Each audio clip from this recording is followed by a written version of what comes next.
mertelakeun pirang-pirang isim anu diropakeun.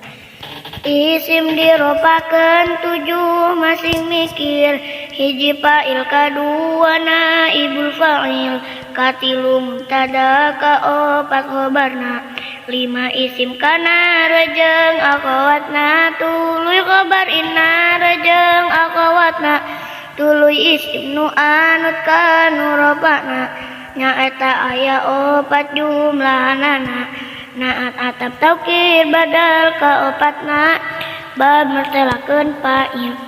Ngaran fa'il isim anu diropakeun, anu cicing bada fi'il pek apalkeun.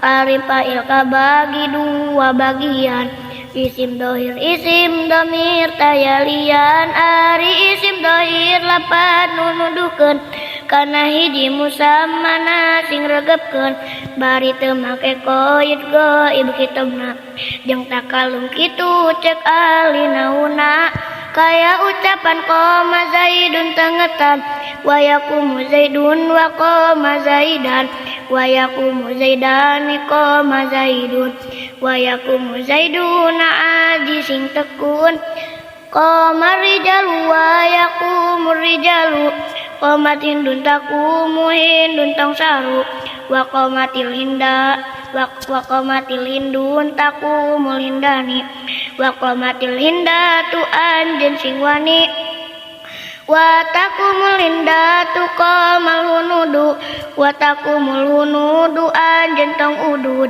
qoma ahuka wa yaqumu ahuka, qoma gulami anjeun ulah deleka, wa yaqumu gulami deui contohan, nusarupak itu anjeun sing calakan.